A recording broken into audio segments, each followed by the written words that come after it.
Bienvenidos al curso de Apologética Católica, Método Padre Luis Toro. El tema de esta semana es el sacramento de la confirmación. Con este tema aprenderemos el papel trascendente que juega el sacramento de la confirmación y la acción del Espíritu Santo sobre la persona que lo recibe. Vamos a profundizar en las Sagradas Escrituras para comprobar que la confirmación consistía precisamente en eso: confirmar, corroborar el trabajo apostólico que otro discípulo ya había realizado al predicar la palabra de Dios a la gente. Es decir, se confirmaba la acción del Espíritu Santo en quienes ya habían sido adoctrinados en la fe y bautizados anteriormente. Para entender bien este sacramento, primero debemos relacionarlo con el bautismo, porque ambos están profundamente unidos, aunque cumplen funciones distintas. Sabemos que en el bautismo se recibe al Padre, al Hijo y al Espíritu Santo, un solo Dios verdadero. Esto lo confirma el propio bautismo de Jesús en Mateo, capítulo 3, versículo 13, cuando al ser bautizado por Juan se abren los cielos y desciende el Espíritu Santo. Pero en la confirmación se recibe al Espíritu Santo de manera plena, con todos sus dones y frutos, no importando cuánto tiempo haya pasado desde el bautismo. Un ejemplo sencillo nos ayuda a entender esto. Cuando un estudiante universitario se gradúa, recibe su primer título que lo capacita para ejercer lo que aprendió, pero si continúa estudiando, obtiene una especialización que lo prepara mejor para los retos de la vida. Así funciona el bautismo y la confirmación. Con el bautismo recibimos el primer título de cristianos, y con la confirmación adquirimos un poder espiritual mayor para trabajar por Cristo y santificarnos sirviendo en el reino de Dios. Ahora bien, los hermanos separados afirman algo que repiten constantemente en distintos temas de apologética. Dicen que en la Biblia no aparece la palabra confirmación y que por lo tanto se trata de un invento de la Iglesia Católica. Como ya hemos explicado en otros estudios, a los hermanos separados les preocupa más encontrar la palabra exacta que comprender la doctrina. A los católicos, en cambio, nos interesa la enseñanza que la propia Escritura revela, aunque el término técnico haya sido acuñado después por la Iglesia. Y precisamente eso es lo que vamos a demostrar, que la doctrina de la confirmación está claramente presente en las Sagradas Escrituras, escenario tras escenario. Vayamos al primer pasaje clave en el libro de los Hechos de los Apóstoles, capítulo 8. Para comprenderlo bien necesitamos su contexto. Saulo, quien luego sería el apóstol Pablo, perseguía entonces a la iglesia en Jerusalén, entrando casa por casa y encarcelando a los discípulos. Muchos creyentes se dispersaron por otras regiones anunciando el Evangelio, y entre ellos estaba Felipe, quien descendió a Samaria predicando a Cristo y realizando señales prodigiosas, expulsando demonios y sanando enfermos. Muchos samaritanos creyeron a Felipe y se hicieron bautizar. El texto continúa así: cuando los apóstoles que estaban en Jerusalén se enteraron de que Samaria había recibido la palabra de Dios a través de la predicación de Felipe, enviaron allá a Pedro y a Juan. Ellos llegaron, oraron por los recién bautizados para que recibieran el Espíritu Santo, porque el Espíritu aún no había descendido sobre ninguno, ya que solamente habían sido bautizados en el nombre de Jesucristo. Entonces los apóstoles les impusieron las manos y recibieron el Espíritu Santo. Aquí se ve con total claridad el sacramento de la confirmación en acción. Felipe evangelizó y bautizó, y luego Pedro y Juan, que eran apóstoles, vinieron desde otro lugar a confirmar ese trabajo mediante la imposición de manos para que el Espíritu Santo descendiera plenamente sobre esas personas. Por eso se llama confirmación, porque se confirmaba, se corroboraba, se fortalecía el trabajo evangelizador que ya se había hecho, dando lugar a la manifestación especial del Espíritu Santo. El segundo pasaje que refuerza esta misma enseñanza está en Hechos, capítulo 19. Allí, Pablo, ya convertido y actuando como todo un obispo, llegó a Éfeso y encontró personas que habían recibido únicamente el bautismo de arrepentimiento de Juan el Bautista. Pablo les explicó que ese bautismo era solamente de arrepentimiento, y les predicó que con Cristo se recibe un bautismo distinto, con el Espíritu Santo. El texto dice que, al oír esto, fueron bautizados en el nombre del Señor Jesús, y que cuando Pablo les impuso las manos, vino sobre ellos el Espíritu Santo, y hablaban en lenguas y profetizaban. Eran en total unos 12 hombres, Nuevamente vemos el mismo patrón. Primero el bautismo y después la imposición de manos que confirma y comunica plenamente al Espíritu Santo. Un tercer testimonio se encuentra en la carta de San Pablo a los Romanos, capítulo 1, versículo 11, donde el apóstol, dirigiéndose a los cristianos convertidos de Roma, les expresa su deseo de visitarlos para comunicarles un don espiritual que los fortaleciera. El texto dice literalmente: porque deseo veros para comunicaros algún don espiritual a fin de que seáis confirmados. Esta cita es sumamente valiosa porque la palabra confirmados aparece de manera explícita y además está presente incluso en la Biblia de los hermanos separados. Aquí San Pablo habla claramente de transmitir un don espiritual con el propósito de confirmar a los creyentes. Exactamente lo que la Iglesia Católica administra en este sacramento. ¿Y qué recibe exactamente una persona confirmada? Además del Espíritu Santo, recibe un poder especial que la convierte en testigo de Cristo. Así lo afirma Hechos, capítulo 1, versículo 8, cuando Jesús dice a sus apóstoles: «Recibiréis poder cuando haya venido sobre vosotros el Espíritu Santo, y me seréis testigos en Jerusalén, en toda Judea, en Samaria, y hasta lo último de la tierra». Este poder espiritual ya se anticipaba desde el Antiguo Testamento, en Deuteronomio, capítulo 34, versículo 9, cuando Josué, hijo de Nun, fue lleno del espíritu de sabiduría porque Moisés había puesto sus manos sobre él. Observen que ya aparece allí la imposición de manos como signo de transmisión espiritual.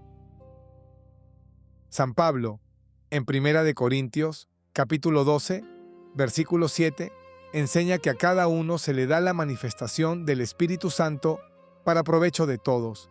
Y en el capítulo 14, versículos 1 y 12, insiste en que debemos procurar los dones espirituales, especialmente el de profecía, no para guardarlos, sino para ponerlos a producir en la edificación de la Iglesia. Lamentablemente, muchos cristianos confirmados hoy en día viven como si no hubieran recibido nada, sin que se les note en el rostro la alegría de portar algo tan sublime como el Espíritu Santo. Muchos celebran con entusiasmo su cumpleaños, pero olvidan por completo la fecha de su bautismo o de su confirmación, que tienen un significado infinitamente más profundo. Sobre esto, San Pablo advierte en Romanos, capítulo 8, versículo 9, que quienes tienen el Espíritu de Cristo ya no deberían vivir según los apetitos de la carne, sino según el Espíritu que habita en ellos. Como enseñaba el padre Luis Toro en sus predicaciones, la persona confirmada es como un vehículo de doble tracción.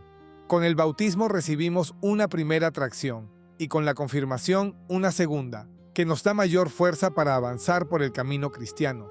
Recordemos la escena del bautismo de Jesús en el río Jordán, en Mateo, capítulo 3, versículo 17, donde una voz desde el cielo dijo: «Este es mi Hijo amado, en quien me complazco». Allí sucedieron tres cosas. Jesús se hizo bautizar para darnos ejemplo, aunque no lo necesitaba. Se abrió el cielo y descendió el Espíritu Santo.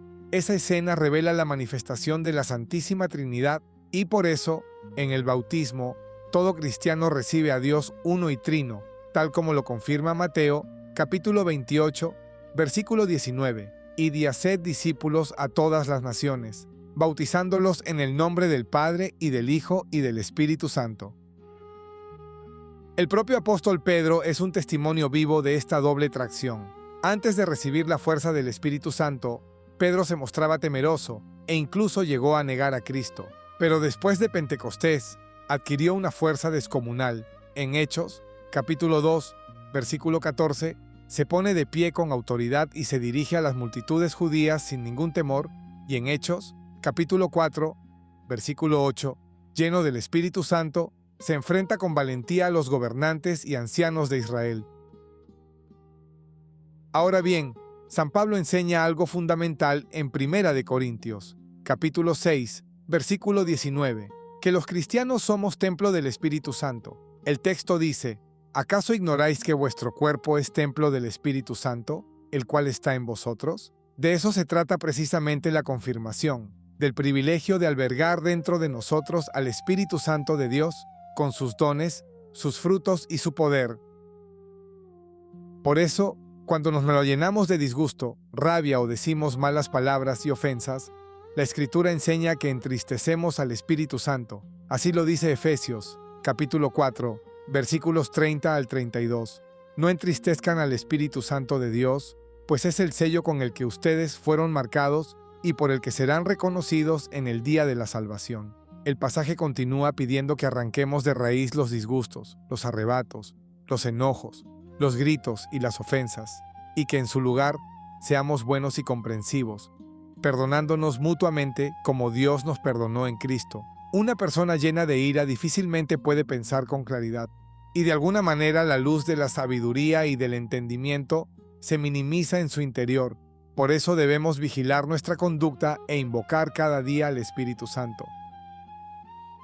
En Romanos, capítulo 8, versículos del 9 al 14, San Pablo continúa esta enseñanza recordándonos que quienes viven según la carne no pueden agradar a Dios, mientras que quienes se dejan guiar por el Espíritu ya viven en el Espíritu, porque el Espíritu de Dios habita en ellos. Y añade algo hermoso: aunque el cuerpo lleva en sí la muerte a causa del pecado, el mismo Espíritu que resucitó a Cristo también dará vida a nuestros cuerpos mortales. Todos los que se dejan guiar por el Espíritu de Dios son hijos e hijas de Dios.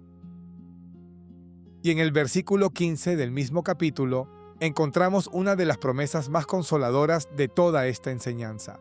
Ustedes no recibieron un espíritu de esclavos para volver al miedo, sino el espíritu propio de los hijos que nos permite gritar, Abba, es decir, papá. Con el Espíritu Santo verdaderamente presente en nosotros, ya no deberíamos vivir dominados por el temor. Es importante también aclarar algo sobre las imposiciones de manos que se practican en algunas comunidades protestantes. Esas ceremonias no poseen la misma validez sacramental, porque no transmiten realmente al Espíritu Santo. Si el Espíritu Santo actuara verdaderamente en esos ámbitos, no se calumniaría a la Virgen María, ni se profanarían los sacramentos que la Iglesia ha recibido de Cristo y de los apóstoles. El verdadero Espíritu Santo nunca inspira mentiras contra la sana doctrina. Vale la pena mencionar también que existe una sola forma verdadera de bautismo, tal como lo afirma Efesios, capítulo 4, versículo 5, un solo bautismo. Cuando un cristiano ya bautizado por la Iglesia Católica accede a un nuevo bautismo, al modo de los pastores protestantes, que siguen el patrón del bautismo de Juan, únicamente para el arrepentimiento, en realidad está pisoteando y dejando atrás el único bautismo verdadero, el que Cristo mismo instituyó con Espíritu Santo y fuego, y que se completa precisamente con el sacramento de la confirmación. En conclusión, la confirmación tiene un objetivo muy específico: fortalecer con los dones y los frutos del Espíritu Santo a quien ya ha recibido el bautismo, completando así su obra. Los 7 dones del Espíritu Santo son sabiduría, entendimiento, consejo, fortaleza, ciencia, piedad y temor de Dios. Estos dones no se reciben para guardarlos a un lado, sino que la persona confirmada tiene el deber de incorporarse activamente a la vida de la Iglesia y trabajar por el reino, porque en el juicio final tendremos que rendir cuenta de ello.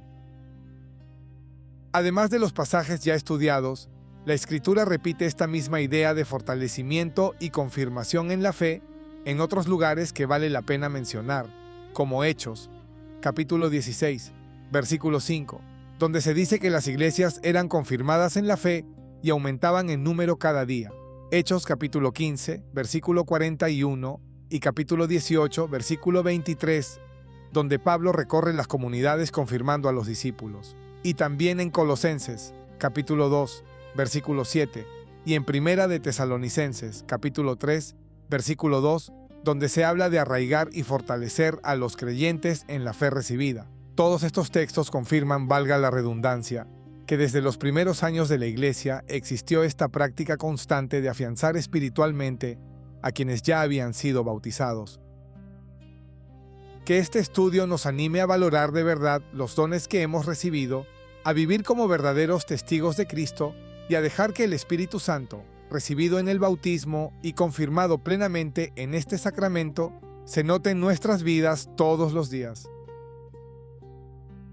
Hasta aquí llegamos por hoy. Te esperamos en el siguiente tema. Que Dios te bendiga, paz y bien.